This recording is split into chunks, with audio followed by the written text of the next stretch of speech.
Hello and welcome to Alchemist.Camp, where we learn Elixir and Phoenix by building things. Today is lesson number 1, and we're going to start at the beginning.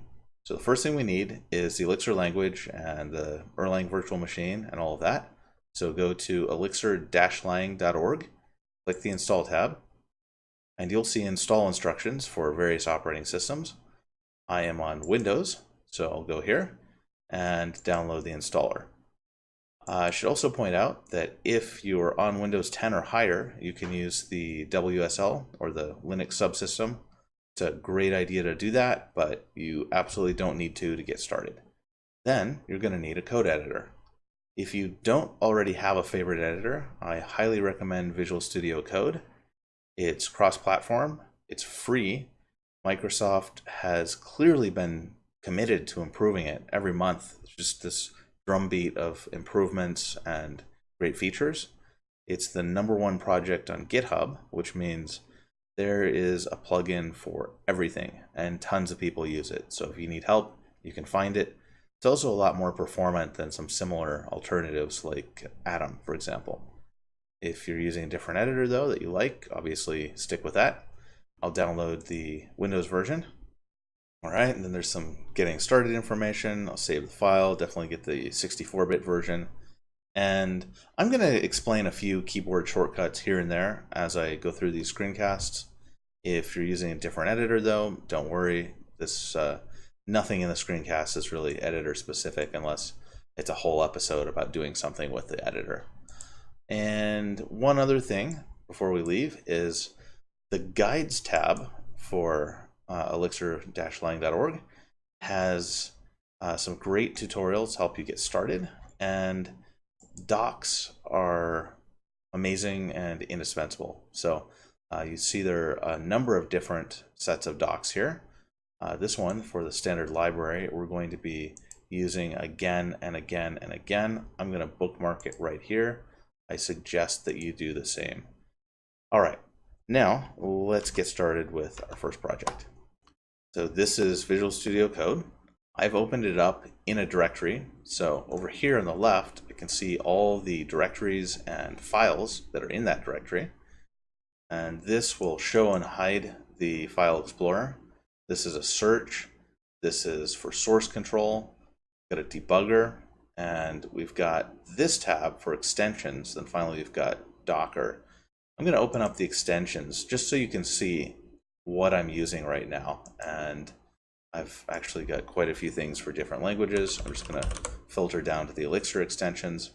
As you can see, I have 3 Elixir plugins. I have VS Code Elixir, I have Elixir-ls, and I have VS Code Elixir Format. VS Code Elixir is the basic Elixir plugin. It gives you syntax highlighting, gives you snippets, which I'll get into in the future, and it gives you IntelliSense. Even though Elixir is not a statically typed language, it can still figure out a fair amount. Definitely get this plugin. Next is Elixir-ls, which uses the Elixir language server to give you debugging support from within VS Code. It's very interesting. I have encountered a few issues with this though, especially with C and C++ natively compiled extensions. And sometimes if there's a problem with that, this plugin will give you red squigglies under every single line in your mix file. I found it a little annoying, so I just disabled it. But depending on what you need, it could be very useful. Then third is the Elixir formatter. As of Elixir 1.6, there's a code formatter. And when you run mix format, it will auto-format your code so that your code will have the same kind of structure and conventions as everybody else's code.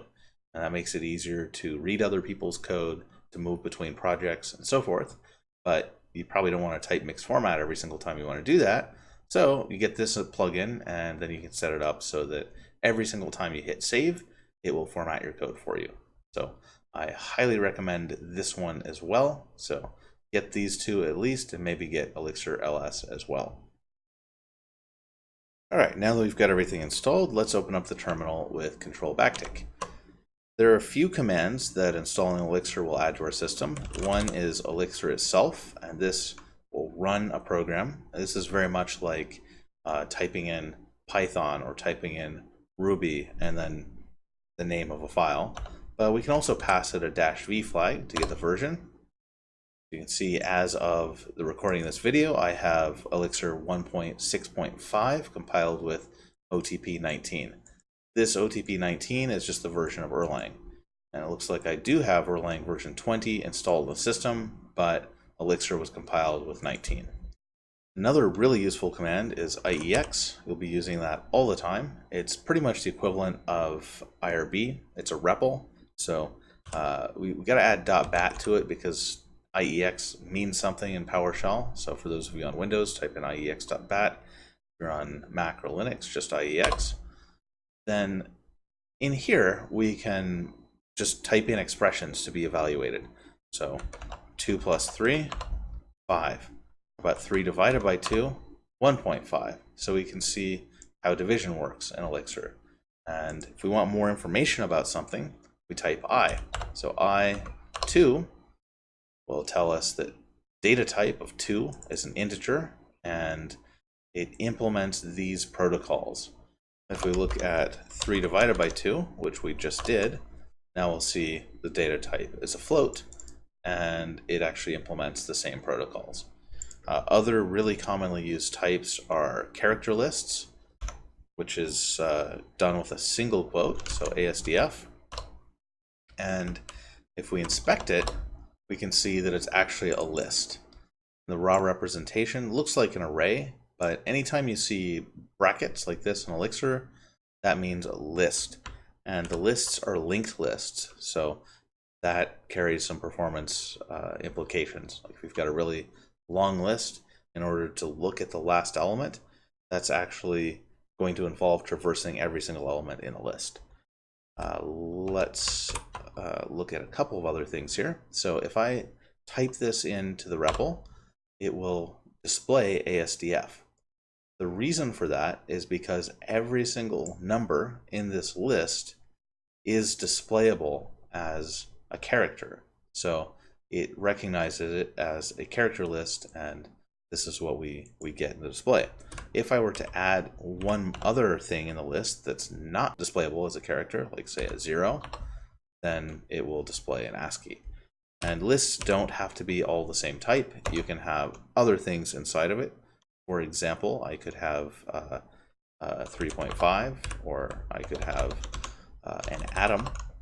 An atom in Elixir starts with a colon, and it's basically a symbol. So this is a unique symbol, and you use them a lot in pattern matching in Elixir. We'll get into all that in future videos.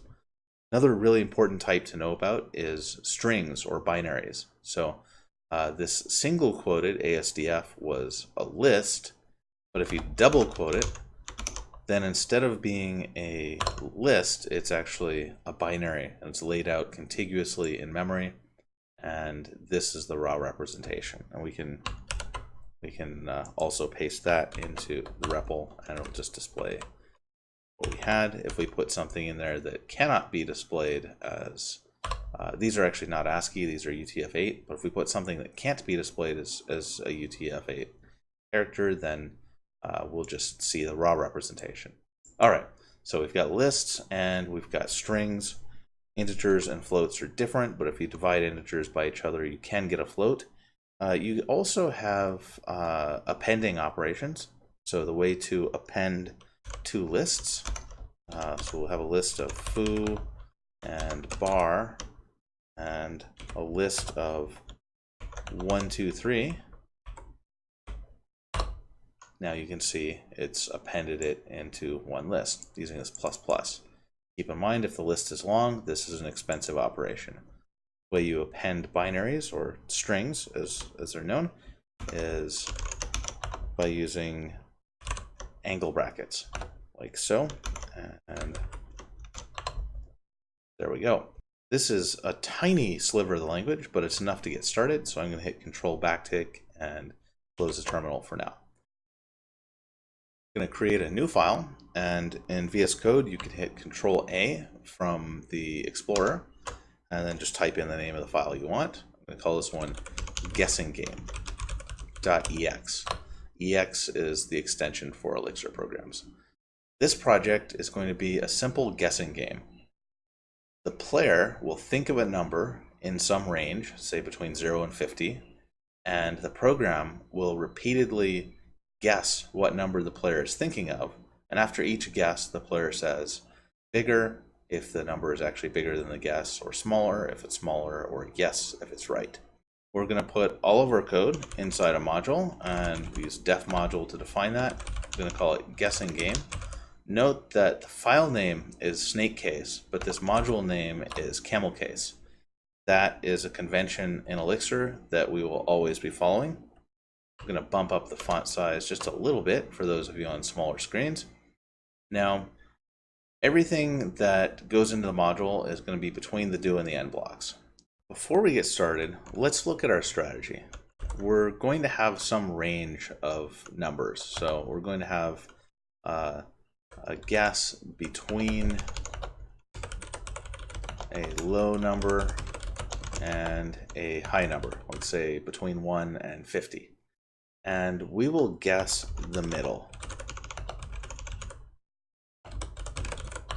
And then we're going to tell the user our guess. And if the user says yes, then game over. If the user says bigger, then we've got to handle bigger, so we'll call a bigger function. We'll pass the same low and high numbers to it. If the user says smaller, same thing. We'll have to handle that somehow. Low and high number. And basically these bigger and smaller functions will just do another guess, and we'll have different bounds for the highest and the lowest possible numbers. And if they type anything else, then we will tell user to enter a valid response. And that's pretty much it. So the first thing we're going to need is some sort of helper to get this middle number. We'll open up IEX again. Looks like I closed it. So remember, if we had our range of 1 to 50, and we try to get the middle of that, 51 divided by 2, this returns a float. So we can't use this operator. Instead, we've got to use an operator called div. So div 51 and 2 basically does a division and throws away the remainder. And there's another one called rem, and that will just get you the remainder. So that's pretty straightforward. We'll make a function using def, and we'll call this mid. And it'll take 2 arguments, low and high. And functions have do and end blocks just like modules do. And my cursor's not where I want it. If you hit Control Enter in VS Code, you'll go down to the next line. If you hit Control Shift Enter, you'll go up a line like that. This function is just going to return div low plus high will be the first argument, and 2 will be the second argument. So divide low plus high by 2. I'll save that, and notice the code formatter added parentheses for me. You don't need them, but the standard format is to have them. Now we can use this function by compiling our module. Type C and then use a double quoted string, aka binary, and type in the file name, guessinggame.ex. Now it's compiled, and we can use the module and all of the functions it exposes. So guessinggame.mid of 1 and 25. It's 13, 1 and 50, 25, 25 and 50, 37. We'll make a bigger function, and that's also going to take a low and a high end of a range. And let's think about this. Say the range is from 1 to 50, and we guess 25. Then what we've got to guess next time is going to be at least 26, and the highest possible guess would still be 50, because we just know that it's bigger than 25. So we'll make a variable called new low, and this variable is going to be the lowest end of our next guess. So that'll be, we use that mid function we just wrote, so mid of low and high plus 1. Now there is a problem here though. this +1 might push it to higher than the end of the high range. Like say if our entire range were from 25 to 25, we couldn't, or we wouldn't want our next guess to be from 26 to 25. So we're going to use another function called min. We'll get the minimum of two numbers. So we'll get the minimum of the existing high and the mid of low high +1. So let's check that out in IEX. So min of 4 and 14 is 4. Minimum of 4 and -14 is -14. It's just the smaller of two numbers. So we're just going to make sure that this new low guess is no higher than the high end of the range. And then we'll make a new guess after that. So guess new low and high. We don't actually have a guess function, so we're going to add that right now. Guess, it's also going to take a low and a high argument, and for now we're just going to output that to the user. So iota puts will output something. It'll put a string, much like the puts in Ruby, and we'll put high. So it's just going to say what the range is. And ix.bat, got to recompile that module. So c guessing game.ex and guessing game.guess 3 and 10. So that's just giving us a little bit of output so that we can see how bigger works. So let's look at guessing game.bigger and say our guess was 25 and 50 was the high end. I got us 38. Oh, right. So if we had from 1 to 50, the middle of that is 25. So we came back with a new low of 26 and a new high of 50, or I should say the same high of 50. All right, so that's how bigger works. Now let's make one for smaller. Smaller is going to be basically the same thing. I'm going to highlight these by holding Shift and hitting the up key. Now I'm going to hold Shift, hit Alt and down, and VS Code will just copy that function down like so. I'm going to hit Command D to highlight the word and then type smaller. And this is going to be about the same as before. It's just now we're going to have a new high. So say in our same example where we had a guess of 25 in the range between 1 and 50, the user said smaller. So now we know that the highest our guess should be is 24, but the bottom end of the range is still 1. So we're going to keep the same low and we'll have a new high. And let's see, mid of low and high was 25. And since it's got to be smaller, according to the user, we should subtract 1 from that. But we want to make sure that we don't have a new high that's lower than the low end of the range. So change that to low and change this to max. So basically, it's just going to be 1 less than whatever we just guessed will be the new high, but we'll make sure that that's not lower than the low. Let's save this and open up IEX again. Got to recompile, so I'm just going to hit up a few times. And all right, and let's see what happens if we say smaller. So now the guess is between 1 and 24. That's very reasonable. And what if we said smaller again? 11. Okay, this is almost playable. So let's say the number that I'm thinking of is 42. So we start by getting the middle of 1 and 50. Again, it says 25. Okay, so 42 is higher than 25. So say bigger. Okay, and what is the mid? You know, this is a little bit slow, so let's just put out the middle of high and low. Mid of high and of low and high.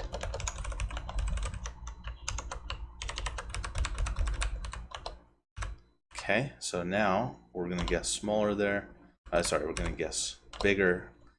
Got 38, so it's actually bigger than that. So we'll say bigger than our previous guess. 44 is too big. So our range was 39 to 50 to 39 to 50, and say smaller than that guess. Okay, so that's making a little bit of sense, but it's still a bit of manual work to do. Let's build out that guess function. So we'll get rid of all this and just tell the user what our guess is. Maybe you're thinking of, and then we'll use pound and curly braces to do string interpolation. Maybe you're thinking of mid, low, and high. So we're just going to guess in the middle. And put a question mark and then a \n to make a new line.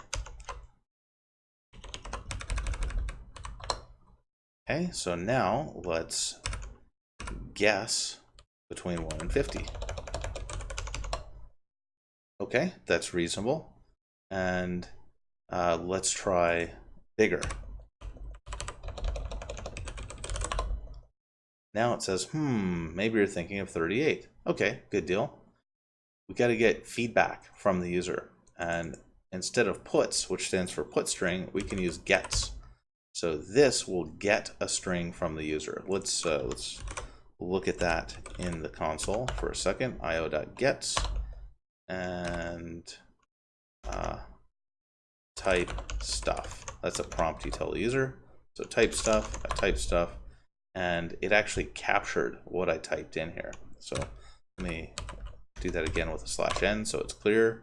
Some stuff, and you can see we've got some stuff /n, and we can actually assign that to a variable. So I could say response equals io.gets type stuff and ASDF, and response is now equal to ASDF \n. Don't really want the \n. String, actually, let's look at response. Remember, this is a binary, which means that it's a string, and we can use string.trim on it. So string.trim on response. And now we see ASDF, whereas response has the \n on it. So let's set our answer to this io.gets, close terminal here, and we'll do a case statement of string.trim of the answer. So this is going to look at whatever the trimmed answer is, and then based on what it is, we'll do different things. If the answer is bigger, then we'll call our bigger function. If it's smaller, and we're going to use that same shortcut we just used a little while back, Shift Alt and down to make a copy of the whole line. Then I'm going to hit Home to go to the front, Command D to highlight bigger, hit Command D again, and we've multi-selected two biggers. Change that to smaller, and we'll hit Control Enter to open a new line. If the user enters yes, then we're going to enter, we'll just answer, I knew I could guess your number. Okay, let's have a look at this. So recompile our file. Okay, and we're going to just guess between 1 and 50. Nope, I'm not thinking of 25, I'm thinking of 42, so bigger. Bigger than 38, smaller than 44, bigger than 41, and yes, it's 42. Excellent. This is actually playable. One small problem though, and that is, well, actually a couple of small problems. One is, let's say I mistype bigger. I type bigger. Now we just got an error because something in the case clause has to match or you'll get an error. So this trimmed answer was not bigger, was not smaller, was not yes, so it didn't match anything, and we just got that error. So what we need is a wildcard that matches anything. An underscore will do that in Elixir. So underscore, and then we'll io.puts, actually, telling the user what they should enter. So say type bigger. Oh, and this doesn't work. We can't have quotes inside of quotes because it doesn't know how to parse it. So instead of quoting the string this way, we use a sigil. This is a squiggly S, and this is going to make a string. So if we do this, everything inside it is a string. Or if we do this, everything inside it is a string. It has the exact same effect as having quotes like this, but if you have a different delimiter, like say curlies, which we'll use, then you can have quotes inside of it and they won't end the string. So type bigger, smaller, or yes. So we tell the user that, and then we also will do another guess. So guess, actually let's put this on a new line here, make that a little bit cleaner. So guess low and high. We're basically just rerunning. Formatter added quite a bit of space, so I'll close the terminal. So you can see bigger, we call our bigger function. Smaller, we call our smaller function. Yes, we proclaim victory, and anything else we just give a helpful error message and then make another guess. All right, let's try all of this again. So recompile. And now let's guess between 1 and 100. Guessing game.guess 1 and 100. And this time I'm thinking the number 7. Smaller, smaller, smaller, bigger, smaller, yes. And now let's try smaller. And it just says type something else. Okay, good, good. There is still one problem though. We're not checking that the low and the high are on the right sides of each other. So what would happen if we guessed a number between 15 and 10? Thinking of 12, bigger. Now it's guessing 10. That's clearly not what we want. So let's put in a guard. We'll close this again. We'll put in a guard on this guess. And actually, I'm going to hit Control-X here, get rid of each of these comments we're not using anymore. What we want to do is we want to make sure that high is always the bigger of the two numbers. So we'll make another function definition for guess.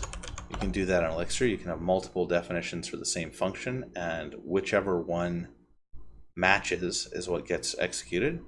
So guess between A and B, so it's still two arguments. When A is greater than B, we'll call guess of B and A. So let's take a quick look at how this works. This will only match when A is greater than B. So if we guessed 15, 10, 15 is greater than 10, so this function will match and this will get executed. This one will not. So then we'll guess 10, 15, and this will not match since 10 is not greater than 15, and then our standard guess function will match. So this guard will just make sure that we never have a situation like we just saw in the terminal. And since this is so simple, we can actually make this a one-liner. The way you do that is you put a comma in front of the do, and then colon, and all the function body, and then we don't need the end.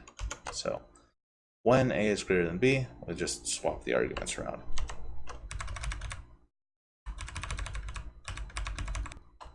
Recompile, and now we'll try that guess of between 15 and 10.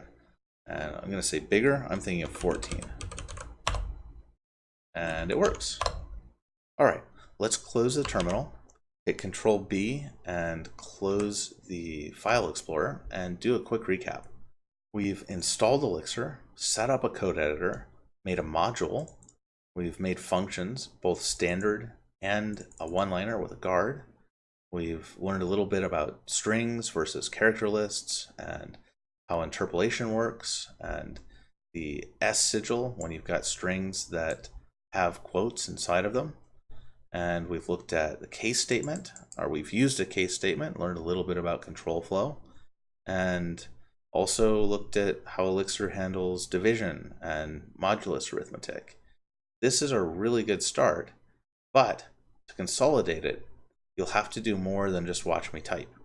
So I'm giving you a challenge. Challenge number 1 for Alchemist.Camp is see if you can make a program that greets the user and responds to them by name. And if they enter your name, then have it do something special. For example, you could have it say, "Hi there, what's your name?" And the user answers, "Jack." Say, "Hi Jack, nice to meet you." Or, "Hi there, what's your name?" They enter Jill. "Hi Jill, nice to meet you." But my name is Mark, so if they enter Mark on my program, it will answer, "Wow, Mark is my favorite name in the world. I was programmed by Mark." Pretty simple challenge, but it will help you a fair amount in reinforcing what we've just gone over here. And that's it for today. See you next time.